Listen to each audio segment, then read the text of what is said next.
లక్షల లక్షాల లక్ష్యాల కోసం బతికితే లక్షలు దానంతకదే వస్తుంది. లక్ష్యం లేకుంటే లక్షలు అవలక్షణంగా మారిపోతుంది.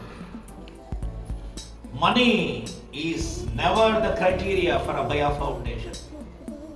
We don't know who you are, you don't know who I am, but we got connected through Abhaya empowerment. సాధికారత చెయ్యాలి. ఎక్కడెక్కడి నుంచో వచ్చి ఉపాధి లేక తల్లడిల్లుతున్నారు తల్లులు, పిల్లలు, చెల్లెళ్ళు, అమ్మలు అనే ఆలోచన దృక్పథంతో అభయ ఫౌండేషన్ వారు రీగల్ రెగ్నాల్డ్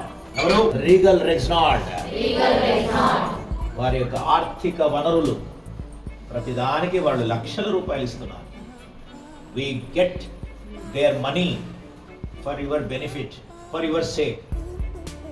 మీరందరూ బాగుపడి నెలకి కనీసం 5,000 సంపాదించే సత్తా, దమ్ము, స్థైర్యము, ధైర్యము మీరు తీసుకురావాలి అనే ఆలోచన దృక్పథముతో ఈ సంస్థ ఇలాగా వీధి వీధిన, ఊరూరా, ఇంటింట తిరుగుతూ వెళ్తున్నాం. టీచర్ బాగుంటే సరిపోతుందా? స్టూడెంట్స్ బాగుంటే సరిపోతుందా? టీచర్ ఒక్కటే బాగుంటే సరిపోదు, స్టూడెంట్స్ ఒక్కటే బాగుంటే సరిపోదు, వాళ్ళకి కూర్చోబెట్టిన సంస్థ కూడా బాగుండాలి. అవునా కదా? ఆ సంస్థకి ఇచ్చే డబ్బులు కూడా బాగుండాలి. సంస్థ ఇచ్చిన, ఆ వ్యాపార సంస్థ ఇచ్చిన డబ్బులకి ఎప్పుడు సార్థకత? నాలాంటి వాళ్ళకి డబ్బులు ఇస్తే సార్థకమా? నాలాంటి వాళ్ళు టీచర్ని చూసుకుంటే సార్థకమా? మీలాంటి వాళ్ళకి 3 నెలలు ఉపాధి శిక్షణ ఇస్తే సార్థకమా? ఎప్పుడు సార్థకత ఈ డబ్బులకి? మీరు నేర్చుకుని సంపాదించినప్పుడు సార్థకత. మరి అలాంటి సార్థకత మీరు చేయగలరా? సత్తా ఉందా? 1000, 2000, 3000, 5000? ఏం 10,000 చెప్పరా? మన యొక్క టార్గెట్ మాటలు తెలుసుకో.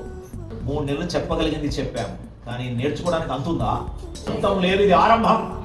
ఇప్పుడు తప్పు చేస్తే పర్వాలేదులే అనుకుంటాం, కానీ రేపు పొద్దున తప్పు చేస్తే 1000 రూపాయల బట్టకి నువ్వు నష్టపరిహారంగా మళ్ళీ 1000 రూపాయలు కొని కట్టాలి.